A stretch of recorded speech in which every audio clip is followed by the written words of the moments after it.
Friends, स्वागत है आप सभी का APG online classes YouTube channel पे।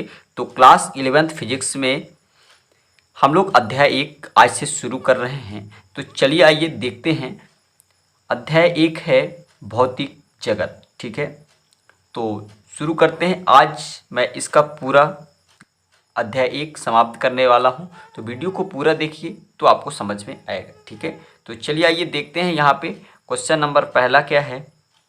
सबसे पहले हम समझेंगे कि भौतिकी क्या है। ठीक है, तो यहाँ पे क्वेश्चन नंबर 1 है भौतिकी क्या है। ठीक है, तो हम सबसे पहले समझेंगे कि भौतिकी क्या है। यहाँ पे देखिए, भौतिकी विज्ञान की वह शाखा है जिसके अंतर्गत द्रव्य, ऊर्जा और उनकी आंतरिक क्रियाओं का अध्ययन किया जाता है, भौतिकी कहलाता है। ठीक है, तो ये इसी तरह से आपको नोट्स बना लेना है और अपनी कॉपी में लिखना है। ठीक है, तो ये रहा भौतिकी। आप भौतिकी समझ गए होंगे। आपको 1 से 2 बार पढ़ना है तो आपको याद हो जाएगा। ठीक है, भौतिकी विज्ञान की वह शाखा है जिसके अंतर्गत द्रव्य, ऊर्जा और उसकी आंतरिक क्रियाओं का अध्ययन किया जाता है, भौतिकी कहलाता है। ठीक, तो चलिए आइए आगे बढ़ते हैं। प्रश्न क्रमांक 2 हमारे पास क्या है। भौतिकी के 3 नवीनतम आविष्कारों के नाम लिखिए। ठीक है, तो भौतिकी के 3 नवीनतम आविष्कार क्या क्या हैं, तो ये क्वेश्चन में कई बार पूछा गया है।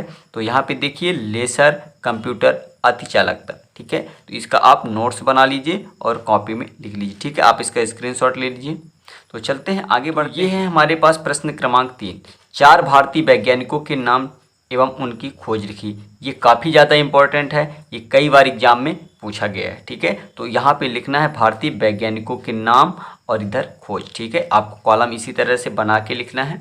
तो यहाँ पे देखिए, नंबर 1 है चंद्रशेखर वेंकट रमन, जिन्हें हम सीवी रमन के नाम से भी जानते हैं। इन्होंने किसकी खोज की है, अणुओं द्वारा प्रकाश का अप्रत्यास्थ प्रकीर्णन। ठीक है, इसके बाद आगे बढ़ते हैं। दूसरा है होमी जहांगीर भाभा, इन्होंने कॉस्मिक किरणों का सोपानी प्रक्रम। यहाँ पे आगे विक्रम साराभाई, अंतरिक्ष अनुसंधान। डॉक्टर अब्दुल कलाम। ठीक है, यहाँ पे लिख सकते हैं डॉक्टर एपीजे अब्दुल कलाम। और यहाँ इन्होंने किसकी खोज की है, मिसाइल एवं उपग्रह का प्रक्षेपण। आगे है 5वां जगदीश चंद्र बोस, इन्होंने अति लघु रेडियो तरंगों का उत्पादन किया है। ठीक है, तो ये इस तरह से कंप्लीट होता है। यहाँ पे आपको जितने पूछे जाएंगे, 4 यदि पूछे जाते हैं तो 4 लिखिए, 5 पूछे जाते हैं तो 5 लिखिए। ठीक है, तो इस तरह से। इसके बाद चलते हैं आगे क्वेश्चन नंबर नेक्स्ट। तो यहाँ पे क्वेश्चन नंबर 4 हमारे पास है दैनिक जीवन में उपयोग आने वाले 2 उपकरणों के नाम लिखिए तथा उनसे संबंधित सिद्धांत लिखिए। तो 2 उपकरण हमारे दैनिक जीवन में क्या हैं, तो यहाँ पे रेडियो और टेलीविज़न। ठीक है, और इसका सिद्धांत क्या है, विद्युत चुम्बकीय तरंगों का संचरण। आपको ये अध्याय थोड़ा सा याद करना पड़ेगा, लेकिन आगे अगले चैप्टर से आपको समझ में आना शुरू हो जाएगा। ठीक है, तो आप इसे केवल नोट्स कर लीजिए और याद करिए। ठीक है, तो आगे बढ़ते हैं नेक्स्ट क्वेश्चन। यहाँ पे क्वेश्चन नंबर 5 हमारे पास है नियम एवं सिद्धांत में अंतर। ठीक है, तो ये भी काफ़ी मोस्ट है और यहाँ पे आपको इसका स्क्रीनशॉट ले लेना है। ठीक है, ये इस तरह से कॉलम बना लें, नियम एक साइड, सिद्धांत। ठीक है, तो इसी तरह से आपको लिखना है। तो आप इसका स्क्रीनशॉट लेके और लिख लीजिए। ठीक है, और इसे तैयार कर लीजिए। तो आगे बढ़ते हैं। इसके बाद क्वेश्चन नंबर, तो ये रहा प्रश्न क्रमांक 6, भौतिकी और गणित में क्या संबंध है। ये काफ़ी ज़्यादा इम्पोर्टेंट है, इसे आप बिल्कुल तैयार कीजिए। तो इसमें से एक क्वेश्चन ज़रूर बनता है। तो यहाँ पे क्या है, भौतिकी में गणित का बहुत उपयोग होता है। गणित के बिना भौतिकी के मूल नियमों तथा सिद्धांतों को समझना संभव नहीं है।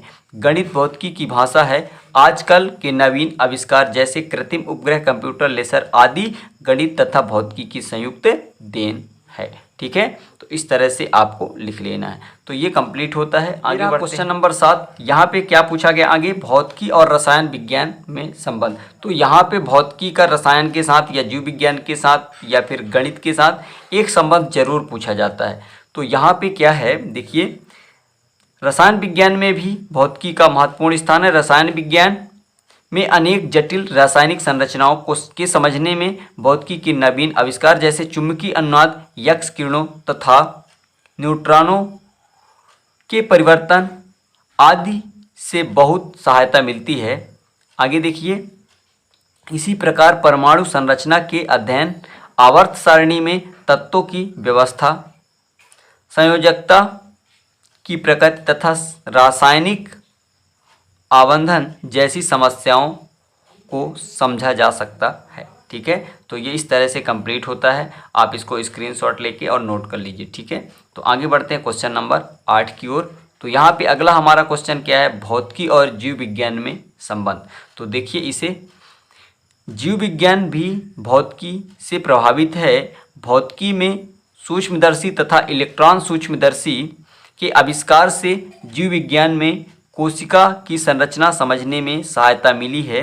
एक्स किरणों के आविष्कार से जहां एक और मनुष्य के शरीर के किसी भी स्थान की टूटी हुई हड्डी का पता लगाया जा सकता है, वहीं दूसरी ओर इसका उपयोग कैंसर जैसे भयंकर रोग के उपचार में किया जाता है। ठीक है, तो ये इस तरह से कंप्लीट होता है। इसका भी आप स्क्रीनशॉट लेके और नोट कर लीजिए। ठीक है, तो आपको इसी तरह से विधिवत अध्याय 1 का नोट्स बना लेना है।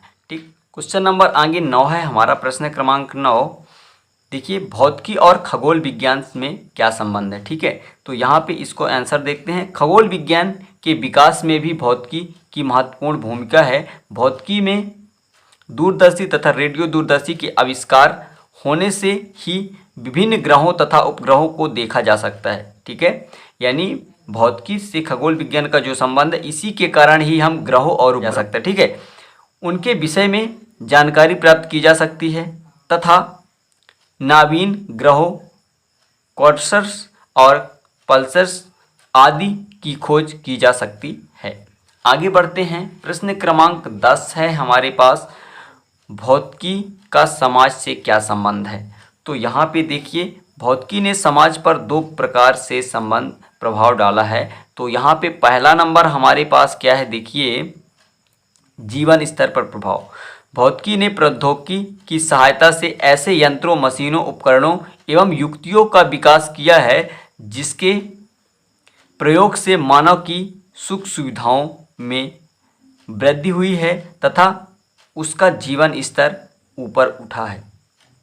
और फिर आगे है दूसरा नंबर, टेलीविज़न तथा संचार उपग्रह के माध्यम से संचार के किसी भी कोने में घटने वाली घटना को घर बैठे ही देखा जा सकता है। यानी टेलीविज़न या संचार उपग्रह के माध्यम से घर पर ही बैठे किसी भी घटना को देखा जा सकता है। ठीक है, आगे बढ़ते हैं।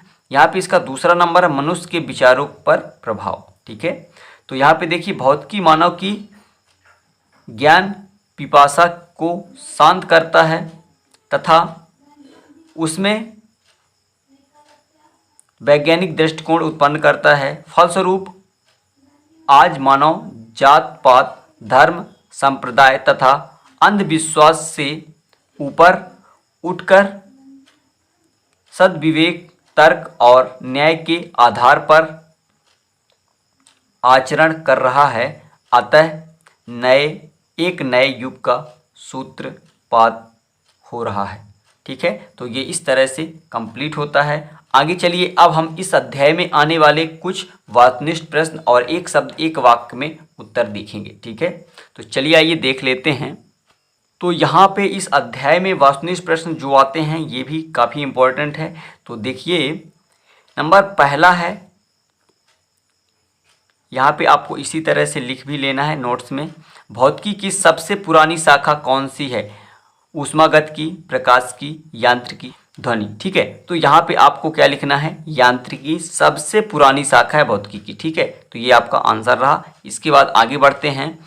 दूसरा नंबर क्या है, निम्नलिखित में से किसे मूलभूत विज्ञान कहते हैं? तो क्या है, भौतिकी। ठीक है, भौतिकी, रसायन विज्ञान, गणित, जीव विज्ञान। तो यहाँ पे भौतिकी सबसे मूलभूत विज्ञान की शाखा है। ठीक है, तो आगे बढ़ते हैं। इसके बाद क्वेश्चन नंबर है हमारे पास तीसरा, विद्युत चुंबकीय तरंग सिद्धांत का प्रतिपादन किया था। तो किसने किया था? यहाँ पे ऑप्शन है, नंबर आ नील्स बोर ने, मैक्सवेल ने, माइकल फैराडे ने केपलर ने। तो यहाँ पे मैक्सवेल ने। ब नंबर इसका आंसर सही है। आगे बढ़ते हैं। चौथा नंबर हमारे पास है गैलीलियो का जन्म हुआ था। तो यहाँ पे ऑप्शन है जर्मनी में, इटली में, इंग्लैंड में, अमेरिका में। तो यहाँ पे इटली में। ठीक है, तो ये आंसर आपका सही है। इसके बाद आगे बढ़ते हैं। पाँचवा नंबर हमारे पास है भारत के राष्ट्रपति बनने वाले भारतीय वैज्ञानिक थे। कौन थे? Homi Jahangir Bhabha, doctor APJ Abdul Kalam, CV Raman, S Chandrashekhar. तो यहाँ पे डॉक्टर एपीजे अब्दुल कलाम, यानी ब नंबर आपका ऑप्शन सही है। आगे बढ़ते हैं। क्वेश्चन नंबर हमारे पास अगला है छठवा। प्रकाश के कणिका सिद्धांत का प्रतिपादन किया था। तो किसने? न्यूटन ने, हाइगन ने, प्लांक ने, फ्रेयरवेल ने। तो यहाँ पे क्या लिखना है आपको? न्यूटन ने। ये आपका आंसर सही होगा। ठीक है, तो आगे बढ़ते हैं और कुछ देख लेते हैं क्वेश्चन। तो यहाँ पे क्वेश्चन हमारे पास है ग्रहों की गति संबंधी नियम का प्रतिपादन किया था। तो किसने? मैक्स प्लांक, न्यूटन ने, केपलर ने, चंद्रशेखर ने। तो यहाँ पे लिखना है आपको केपलर ने। सा नंबर इसका ऑप्शन सही होगा। इसके बाद आगे देखते हैं अब एक शब्द या वाक्य में उत्तर। तो आइए यहाँ पे देखिए, पहला नंबर है ऐसे दो नियमों को लिखिए जो सभी परिस्थितियों में लागू होते हैं। तो क्या है? ऊर्जा संरक्षण का नियम और दूसरा है न्यूटन का गुरुत्वाकर्षण नियम। ठीक है, आगे बढ़िए। तो दूसरा नंबर हमारे पास है नोबेल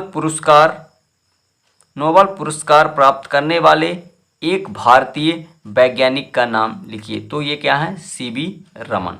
ठीक है, और आगे बढ़ते हैं। तीसरा नंबर हमारे पास है किस भारतीय वैज्ञानिक को मिसाइल मैन के नाम से जाना जाता है? तो डॉक्टर एपीजे अब्दुल कलाम को भारतीय मिसाइल मैन के नाम से जाना जाता है। ये आप बात ध्यान रखिएगा।